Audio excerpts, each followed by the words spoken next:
Hola, hola a todos. Hoy vamos a explorar la relación que existe entre el modelo de la neurona matemática elemental que hemos diseñado, ¿verdad?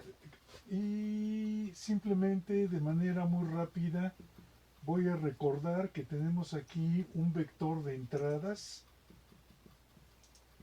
Aquí tengo yo un vector de entradas y que cada una de las entradas está caracterizada o parametrizada por un peso que le vamos a llamar peso sináptico. Entonces aquí tengo el peso sináptico que corresponde a la primera entrada, el de la segunda y así hasta el final. De esta manera, ¿verdad? Yo tengo un vector x1, x2 hasta xn.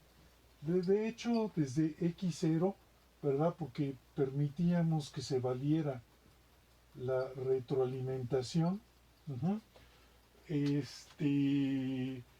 Donde cada uno de los elementos aquí, ¿verdad? Solamente puede valer 0 o 1, es decir, tengo variables booleanas. Y por otra parte tengo el vector W0, W1 hasta Wn, ¿verdad? Aquí no hay restricción, las Ws pueden tener cualquier valor, fraccionario, entero, positivo, negativo, cualquier número en los reales, y la salida Y, ¿verdad? También, como a su vez, es importante tener esto en mente, como la salida a su vez podrá ser la entrada de alguna otra neurona eventualmente, entonces también pedimos que sea una variable booleana. Bueno, entonces les estaba diciendo que hoy vamos a ver la relación que hay entre esto. También voy a poner por aquí, ¿verdad?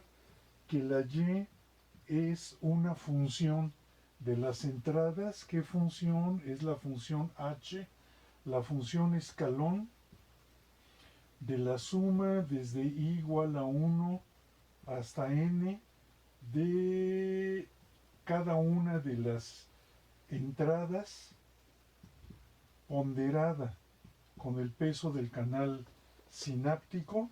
Uh-huh. Y por fuera pongo el término que corresponde al índice 0 y a ese le llamo delta.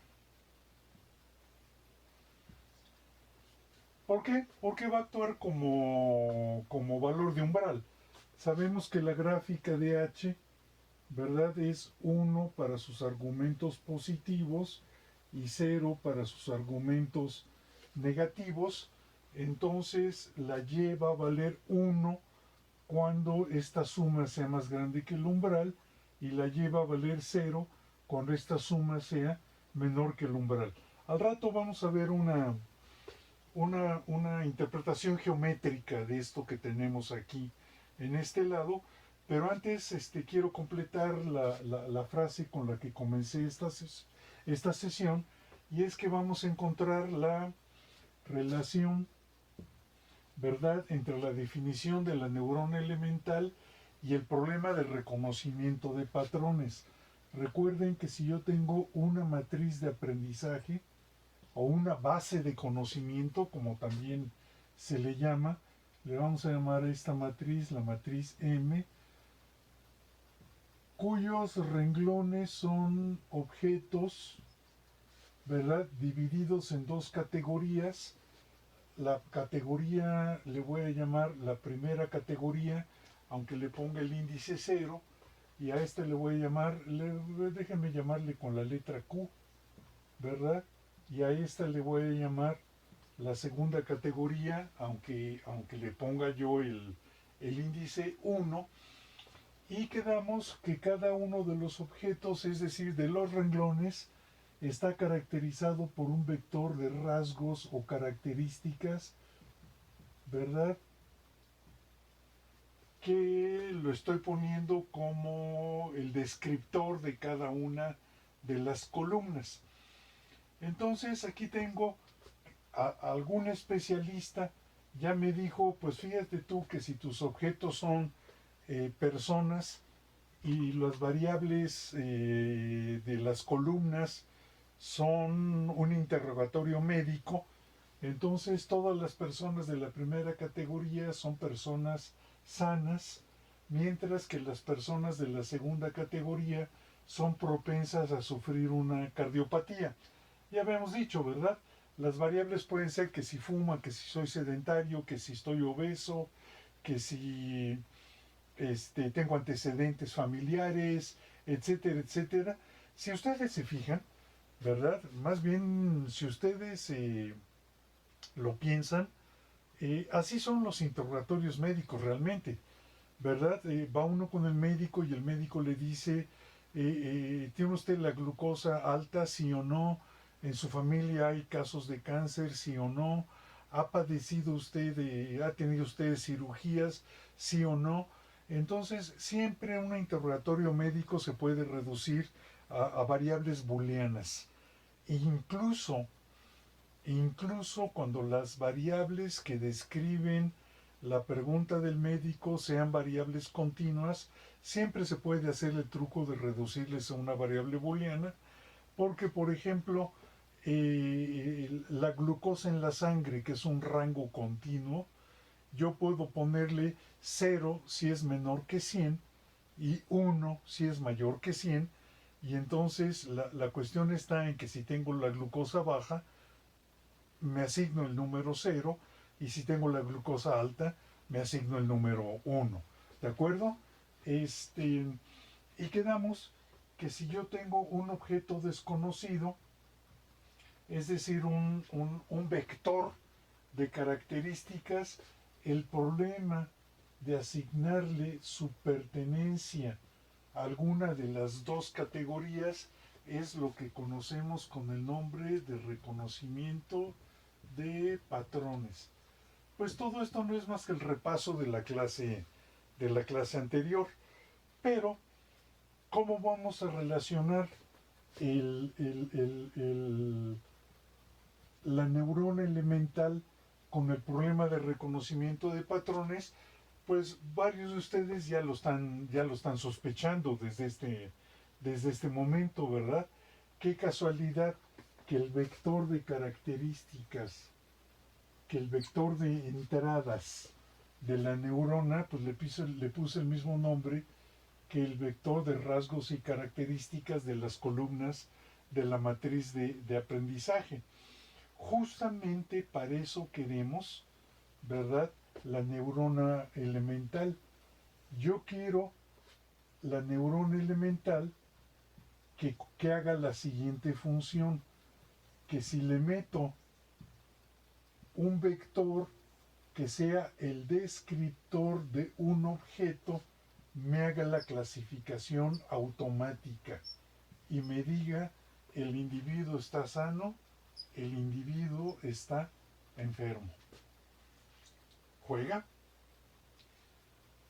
Que el carro sea europeo o que el carro sea japonés, que el tanque de guerra pertenezca a mi ejército o al ejército del enemigo, y todo lo que les encargué que le piensen ustedes, que se puedan imaginar que cae dentro de este problema de reconocimiento de patrones. Llego yo al banco, me sientan en el escritorio, frente al escritorio de un empleado, y le digo, yo quiero que me preste 1,000,000 de pesos. Entonces, ¿qué me dice el empleado? Me dice, ¿tiene casa propia? ¿Sí o no? ¿Tiene empleo fijo? ¿Sí o no? ¿Tiene deudas en otro banco? ¿Sí o no? ¿Tiene automóvil propio? ¿Sí o no? ¿Tiene dependientes económicos? ¿Sí o no?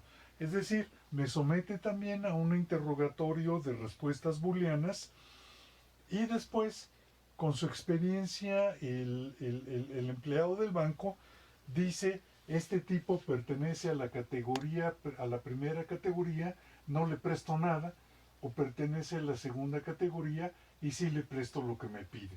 ¿De acuerdo? Siguen ustedes, por favor, buscando ejemplos de problemas de reconocimiento de patrones que caigan dentro de este esquema tan sencillo que estamos viendo ahorita.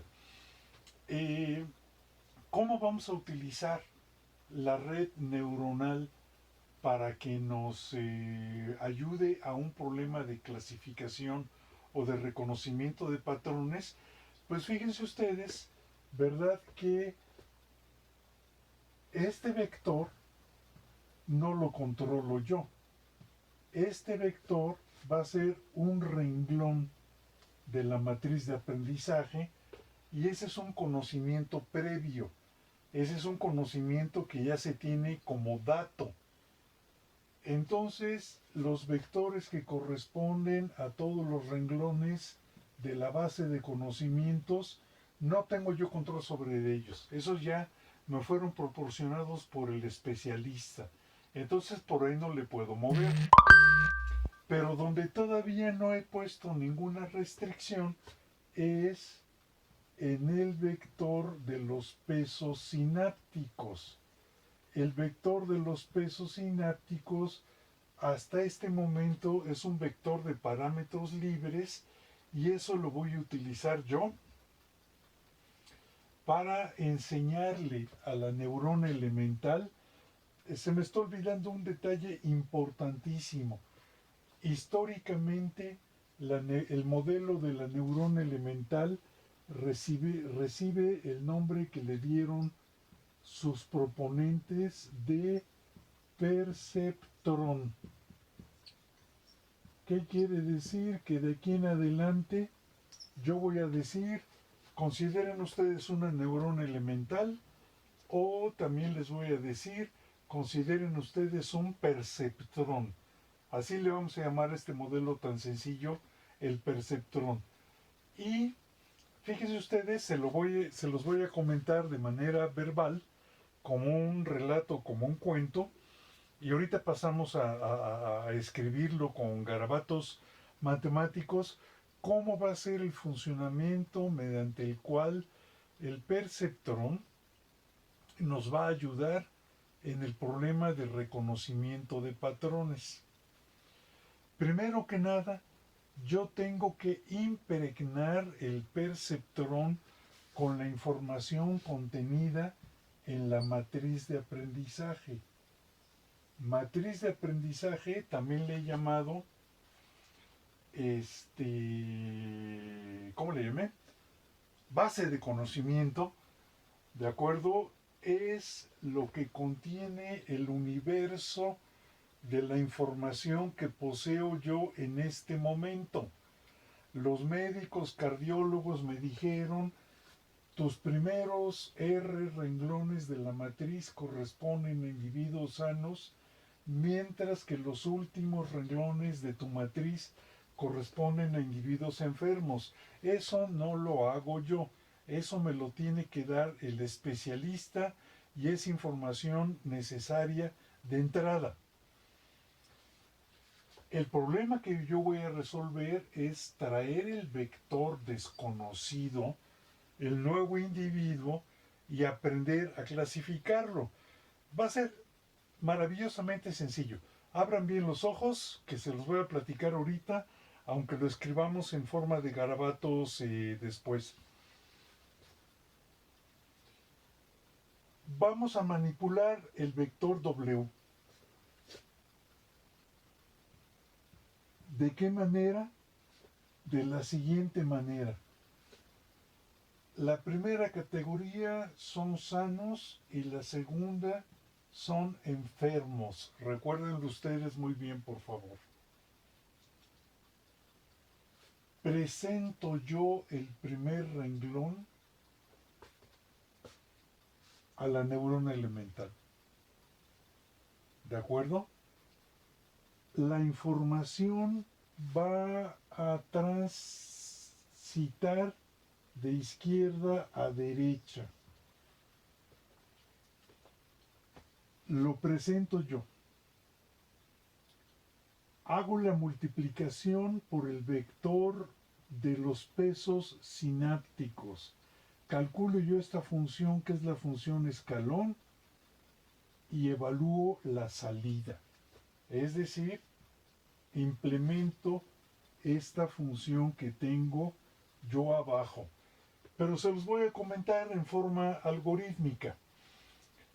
El primer paso del algoritmo es seleccionar el vector de los pesos sinápticos al azar, pero números pequeños. Al azar, ok, entiendo lo que quiere decir al azar. Números pequeños, ¿qué quiere decir? Eso es completamente arbitrario. Pongan ustedes números que estén entre -1 y 1, pero que sean aleatorios. Esa es la selección inicial del vector de los pesos sinápticos. Y entonces sí, ahí viene la operación que les quiero comentar. Me traigo el primer renglón, lo presento al perceptrón, hago esta operación que ya se dieron cuenta que es el producto punto entre el vector de rasgos y el vector de los pesos sinápticos. Hacemos el producto punto. Va caminando la operación de aquí para acá. Ya que tengo el producto punto, ya tengo toda esta suma. Esta suma la comparo con el umbral y me va a salir 0 y 1. Me va a salir 0 y 1 porque algo tiene que salir después de haber hecho esta operación. Algo tiene que salir después de haber presentado un renglón de ceros y unos y habiendo puesto de manera azarosa el vector de las características. Ya viene la parte interesante. Lo que sale, ¿verdad? Va a ser 0 o 1. Quiere decir que el primer renglón, comparado con toda la base de conocimiento, si sale 0 es que estuvo bien clasificado porque pertenece a esta clase, y si sale 1 es que estuvo mal clasificado porque yo sé que pertenece a la segunda clase. Entonces, lo que sigue de aquí en adelante es un proceso de aprendizaje semejante al proceso de enseñanza-aprendizaje al que sometemos a los niños. Le vamos a hacer una pregunta al niño, si responde bien le vamos a dar un caramelo y si responde mal le vamos a dar un coco. Entonces, primer objeto, lo presento al perceptrón, salió bien, no hago nada, salió mal, modifico el vector de los pesos sinápticos hasta que la respuesta sea correcta. Es decir, a que esta operación me dé el signo adecuado. Termino. Me voy con el segundo renglón. El segundo renglón lo presento al perceptrón. Lo multiplico por la versión actualizada del vector de los pesos sinápticos. Calculo esta función. Va a salir a fuerzas, tiene que salir algo. Lo que sale es 0 o 1. Si sale 0, el segundo renglón estuvo bien clasificado. Si sale 1, el segundo renglón estuvo mal clasificado. El segundo objeto debería de decir. Si clasificó bien, no hago nada. Si clasificó mal, modifico el vector de los pesos sinápticos hasta que el resultado sea correcto. ¿De acuerdo? Y así nos seguimos. El tercer renglón. Presento el tercer renglón ante el perceptrón. Lo multiplico, hago el producto punto con la versión reciente, con la versión actualizada del vector de los pesos sinápticos. Calculo toda esta función. ¿Me va a salir 0 o me va a salir 1?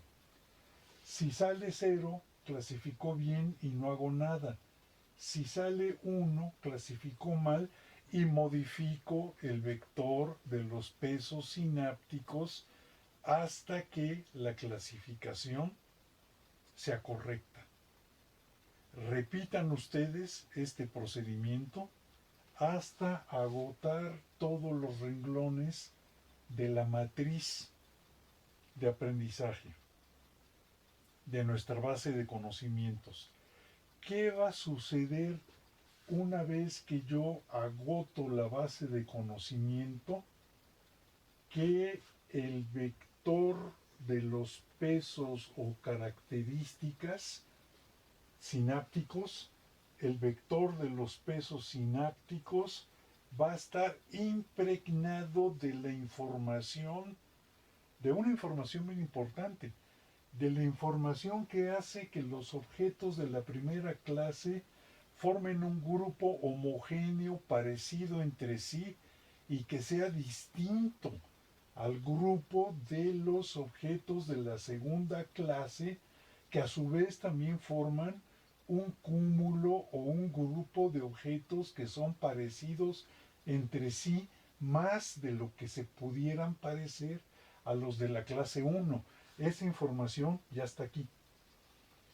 Una vez que hicimos todo este proceso, decimos que hemos terminado con la fase de aprendizaje. Y entonces empieza la fase de reconocimiento de patrones. Tráiganme ustedes un objeto desconocido. Este objeto desconocido ya sabemos, ¿verdad?, que es un vector de ceros y unos. Ajá. Lo presentamos ante el perceptrón. Hacemos todas estas operaciones y como los pesos sinápticos ya contienen la información de la matriz de aprendizaje, entonces el perceptrón lo va a clasificar bien. El perceptrón ya va a saber distinguir entre objetos de la clase 1 y objetos de la clase 2, objetos 0 u objetos 1. Y por lo tanto tengo resuelto el problema del reconocimiento de patrones. ¡Qué maravilla! ¡Qué maravilla! Fíjense ustedes, ¿verdad? Con un modelo tan sencillo, ¿verdad? Ya tengo resuelto el problema del reconocimiento de patrones. ¿Qué es lo que hace falta? Una base de conocimiento previo. No puedo empezar con la nada, no puedo empezar con el vacío. Necesito información previa, necesito datos. Esos datos me los proporcionan los especialistas y yo únicamente me voy encargando de que el proceso de aprendizaje del perceptrón sea correcto. El proceso de aprendizaje es mover el vector W hasta que la información que tengo en la base de conocimiento esté contenida en el vector W. Como yo estoy vigilando que ese proceso se lleve a cabo de la mejor forma, se dice que el perceptrón es un clasificador supervisado. ¿De acuerdo? Entonces, la neurona elemental es un excelente clasificador, pero necesita conocimiento previo y necesita supervisión en el proceso de aprendizaje. Pero por otra parte, el aprendizaje, les decía hace rato, es igual que el aprendizaje de los niños, ¿verdad? Premio si hacen las cosas bien, castigo si hacen las cosas mal. ¿De acuerdo? Así ha sido el aprendizaje humano desde que la humanidad es humanidad. ¿Ya tenemos resuelto por completo el problema del reconocimiento de patrones? No. No. El perceptrón lo hemos utilizado ahora para aprender los conceptos fundamentales, para aprender lo que es un vector de rasgos, lo que es una matriz de aprendizaje, lo que es un vector de pesos sinápticos, Este es el vector de los pesos sinápticos, lo que es la función, ¿verdad?, que va a implementar la neurona. Fíjense ustedes que la función que implementa la neurona es el producto punto, ¿verdad?, del vector W con el vector X, ¿de acuerdo? Pero esto no es más que la discretización de una función continua que vendría siendo un promedio ponderado entre una distribución de probabilidad y la ponderación de la distribución de probabilidad.